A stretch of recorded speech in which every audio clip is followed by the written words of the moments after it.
Hoje a gente vai conversar sobre o livro Como Ser Anticapitalista no Século XXI, do sociólogo Eric Wright, que foi o livro que a gente discutiu no encontro de março do Clube do Livro da Sustentabilidade.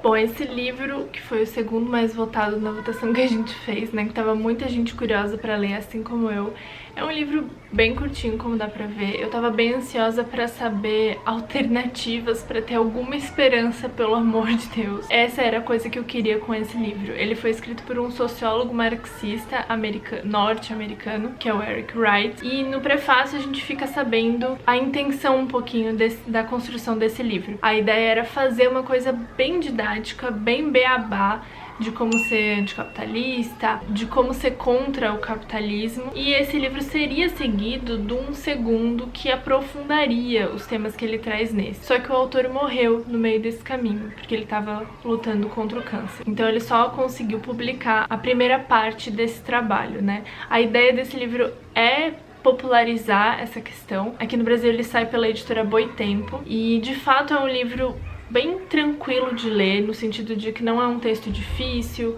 não é um texto rebuscado, não é um texto que demanda muito repertório para ler. É meio que um texto de entrada mesmo, ou no marxismo a gente pode falar, ou nessa visão anticapitalista mesmo. A gente tinha lido antes desse livro o livro Economia Donut, né?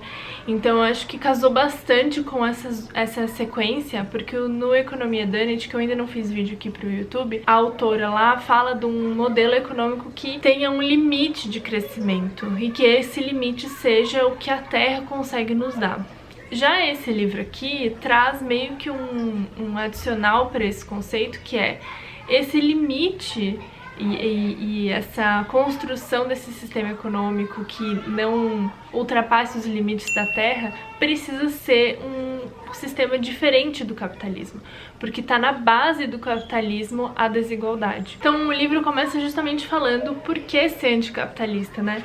E aí ele fala aqui o que é o capitalismo, né? Ele começa definindo então o que é o capitalismo e as questões que para ele são as mais importantes, no sentido de as questões que o capitalismo mais deixa a desejar, onde é pior. Porque a gente aprende a pensar que o capitalismo é esse lugar da abundância e na verdade é o contrário. Para ele se manter operante, ele é um lugar de muita desigualdade, de muita injustiça, de muita opressão, de uma falsa democracia, uma falsa liberdade, né? E aí ele traz essas fundações normativas, que são as fundações que seriam as importantes para a gente sair desse lugar, que seria justamente igualdade e justiça, a segunda, democracia e liberdade, e a terceira, comunidade e solidariedade. E é muito interessante conforme ele vai citando os problemas e as coisas que vão surgindo e questões que podem aparecer, que a gente consegue relacionar com tudo que acontece na nossa vida, assim. Essa questão da comunidade e solidariedade eu acho muito precisa, assim, porque cada vez mais a gente lida como se todos os problemas fossem individuais, e a gente pode fazer uma ponte aí, tanto na questão do lixo zero, quanto nas questões maiores da sustentabilidade, né, que fica esse discurso individualista, no sentido de que a gente vai conseguir resolver todo o problema se a gente fizer uma troca em casa, e não é isso, né, só que pro capitalismo isso é interessante, porque se a gente acredita nisso e age assim, a gente não se mobiliza em comunidade, que é onde de fato vai ter a mudança, né?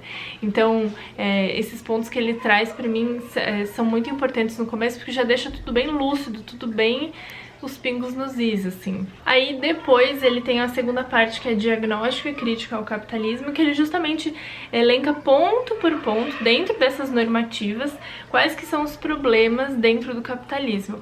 Mas assim, de uma forma muito passando uma visão bem geral. Ele não entra em vários detalhes, então é uma coisa bem en passant, assim. Então, dentro de igualdade e justiça, ele vai falar de classe, exploração, de competição e risco, de crescimento econômico desestabilizador, Aí depois ele fala de democracia e liberdade, comunidade, solidariedade e ceticismo. E é bem interessante nesse finalzinho dessa parte que ele vai falando as coisas que são ruins e a gente fica lendo e lembrando das coisas, pensando, não tem como sair daqui, meu Deus. E aí nesse final ele fala do ceticismo, que é um ponto que eu até dei uma risadinha quando li, assim, porque falei, meu Deus, obrigada, então você vai vir e vai me dar uma resposta, sabe? Que daí eu vou ler esse pedacinho pra vocês, que ele fala assim, que o diagnóstico e a crítica ao capitalismo, eles não implicam que ele seja a única causa, né, desses déficits presentes nos valores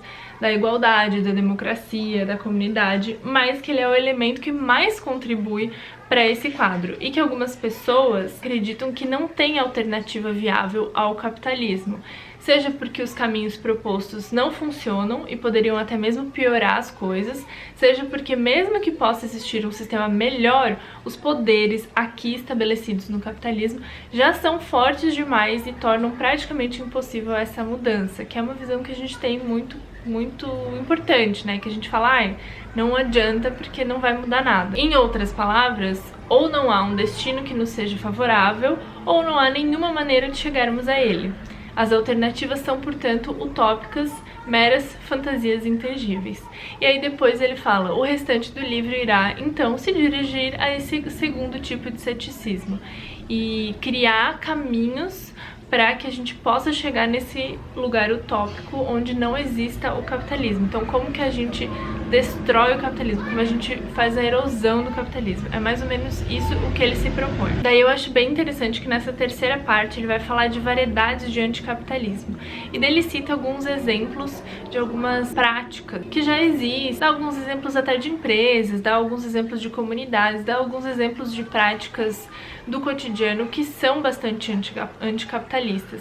Nessa parte eu fiz muitas conexões com o que a gente pratica na questão do lixo zero. A questão toda do lixo zero é muito anticapitalista se a gente parar pra pensar, porque se a gente tá querendo favorecer o conserto ao invés da produção de produtos novos, ou se a gente tá querendo não comprar coisas que tem no mercado, fazer a gente mesmo em casa, tipo um sabão que substitui todos os produtos de limpeza, ou se a gente tá querendo fazer trocas entre pessoas ao invés de comprar coisas novas, enfim, várias das coisinhas que a gente prega, né, que a gente faz e que a gente se importa, tem muito sentido nesses vieses de anticapitalismo que ele traz no livro, são vários, e um deles que me chamou muita atenção, que eu acho que é o movimento lixo zero, assim como outros movimentos, como o minimalismo, como o movimento hippie, enfim, alguns movimentos mais em bolhas, assim, em pequenas comunidades, que é inclusive o que ele traz, que é o que ele chama de fugir do capitalismo. E é bem interessante que ele faz essa menção aqui e na hora me veio o pessoal do The Minimalist, que eu fiz o vídeo anterior falando, né, criticando algumas questões. Deixa eu achar aqui onde tá. Que ele fala aqui como uma alternativa a fugir do capitalismo, de você meio que se desprender do mundo real. Então, de certa forma, você foge literalmente do capitalismo. Seja indo morar, digamos, numa fazenda e produzir seu alimento, daí você não precisa mais das questões comerciais do capitalismo. É uma coisa meio nesse sentido, você foge dessas questões que estão impostas para todos nós aqui, então você corre fora. Só que eu acho que se você também já tá pensando isso, parece uma solução muito individual, e daí quando ele fala que tem que ter uma coisa de comunidade, de solidariedade, parece que não faz muito sentido. E ele inclusive traz esse ponto aqui, né? Na hora que eu tava lendo esse trecho, ele fala assim que fugir normalmente não é uma alternativa muito bem vista, né? Não é uma coisa porque você tá fugindo do engajamento político, está fugindo de certos esforços coletivos organizados com o intuito de mudar o mundo, né? Você tá indo embora. E que, especialmente hoje em dia, né, no século XXI, essa fuga é basicamente uma estratégia individualista, muito mais relacionada a um modo de se viver, que daí entra o lixo zero e o minimalismo. E eu acho interessante que ele fala depois que em alguns casos ela se mostra como uma estratégia individualista que exige uma boa quantidade de riqueza capitalista, como no estereótipo do banqueiro de Wall Street, bem-sucedido, que cansou de correr atrás da máquina e resolveu se mudar para Vermont para ter uma vida de simplicidade voluntarista, enquanto retira sua renda de algum tipo de ação garantida lá em investimentos capitalistas. Vermont, caso você não saiba, Vermont é um lugar nos Estados Unidos que é muito ecológico, muito progressista, que as pessoas estão muito ligadas a essas questões muito atuais, então é bem um estereótipo de lugar para onde as pessoas iriam. Acho que daria pra colocar Florianópolis como uma versão brasileira dessa cidade, mas não tanto, mas que dá, porque tem uma galera que vem de outras cidades pra cá pra ter uma vida mais conectada com a natureza e tudo mais. E daí depois, na sequência, ele vai falar que por causa dessa ausência dessa questão política, parece fácil desconsiderar a fuga do capitalismo como uma forma de anticapitalismo, especialmente quando ela reflete certos privilégios que você adquiriu com o próprio capitalismo, né? Mas aí ele traz umas questões aqui que, eventualmente, comunidades internacionais inteiras podem ser motivadas com esse desejo de fuga do capitalismo. As cooperativas, que são frequentemente movidas pelo desejo de escapar do ambiente de trabalho autoritário, da exploração das empresas capitalistas, contêm esses elementos mais amplos de fugir do capitalismo. E um sentido mais geral da coisa, o estilo de vida focado na simplicidade pode contribuir para uma rejeição mais profunda ao consumismo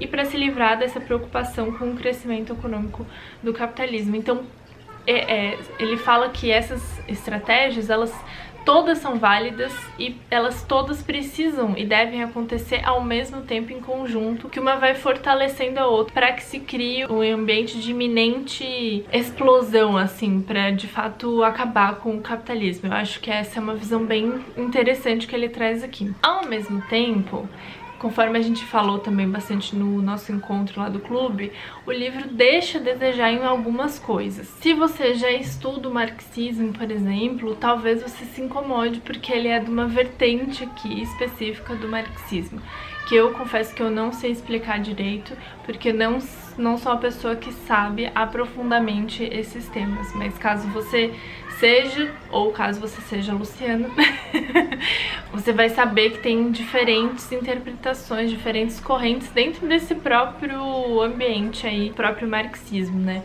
E eu acho que tem outra coisa que normalmente me incomoda, é desses livros que falam sobre soluções sustentáveis, sobre questões de sistema econômico e tudo mais, mesmo de vertentes, por exemplo, marxistas, como é o caso desse aqui, né, de uma visão que deixa a desejar para quem é do sul do mundo, né, no caso, a gente que é da América do Sul.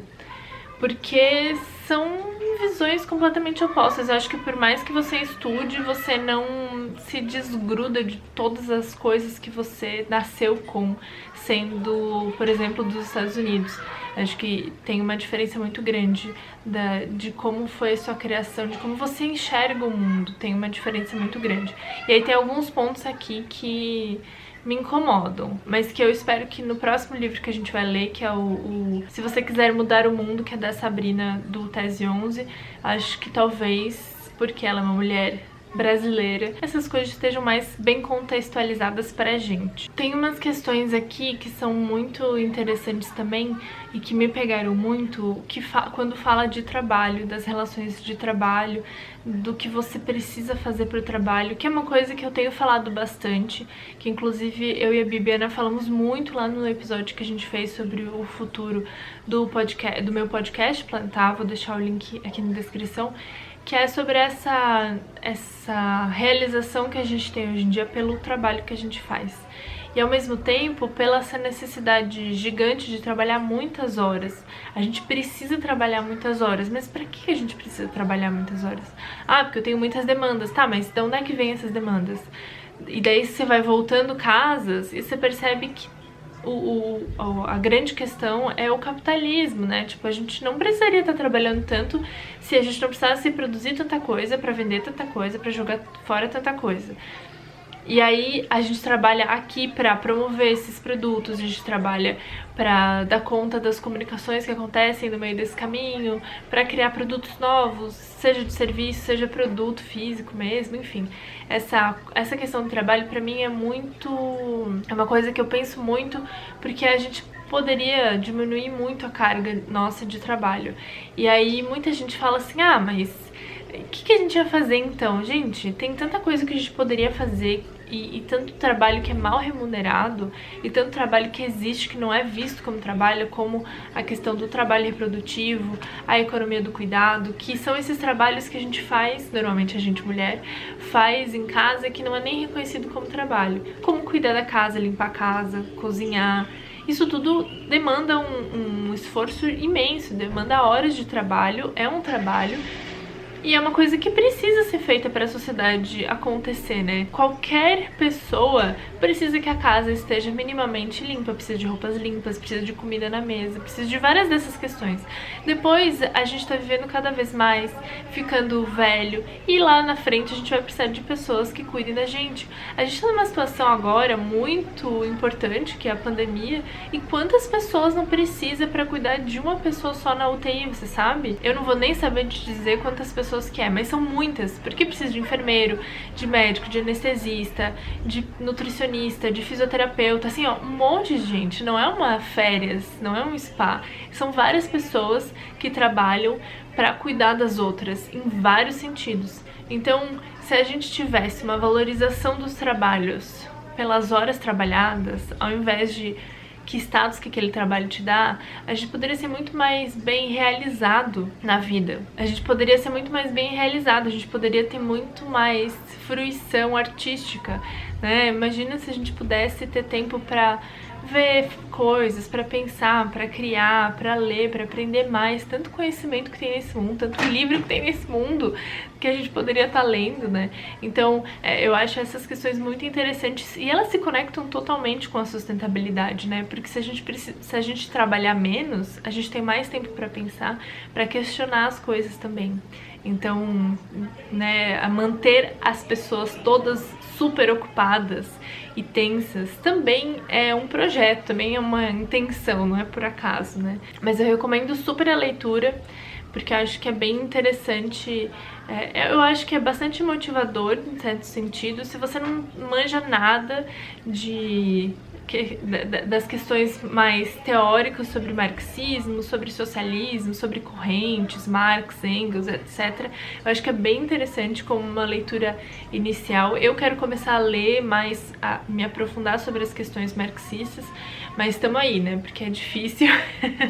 e conforme eu tiver leituras recomendadas eu trago pra vocês também, porque eu acho que tem que vir vindo pelas beiradas pra entender bem, assim. Tá, e pra terminar, eu queria falar uma coisa muito legal que acontece, que tem aqui em Floripa, que eu não sei se você conhece, se você já ouviu falar de um exemplo do tipo, que é um banco do tempo.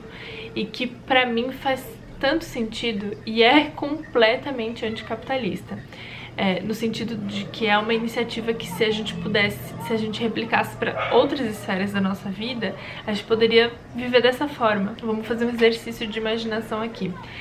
O Banco do Tempo é uma iniciativa de algumas pessoas aqui de Floripa que faz trocas de serviços e produtos entre pessoas, cuja moeda, digamos assim, é o tempo. Se todo mundo tem 24 horas no seu dia, a coisa que você tem para trocar com outra pessoa são suas horas, né? Faz muito sentido isso. Então, se eu gasto 2 horas para fazer um bolo, eu vou cobrar essas 2 horas e vou ganhar isso de crédito lá no meu banco, que depois eu troco com uma pessoa que faz 1 hora de massagem, com uma pessoa que vai ficar 1 hora na festa do meu filho fazendo foto, com uma pessoa que vai ficar 1 hora formatando o meu computador, porque eu tô precisando de alguém que faça isso. Sabe, esses exemplos são coisas que eu vi muito pedidos lá no grupo e que acontece e que rola muito. Eu acho uma iniciativa super interessante, porque se a gente pensar por esse ponto, que todo mundo tem 24 horas por dia, eu acho que é muito mais igualitário, muito mais justo, né? Porque somos todas pessoas. Por que a minha hora vale muito mais do que a sua hora? Ou vice-versa? Por que a hora de um médico tem que valer mais do que a hora do enfermeiro? Eu acho que isso aproxima e humaniza não só as nossas relações com o trabalho, quanto as nossas relações com a gente mesma, essa questão da sociedade, da comunidade. Vou deixar os links que eu tiver do Banco do Tempo de Floripa aqui. Eu acho que só pode fazer parte, fazer essas trocas se morar aqui em Florianópolis, mas dê uma olhada se na sua cidade não tem, e se não tiver você pode criar um, porque é uma coisa... É uma iniciativa, digamos, open source.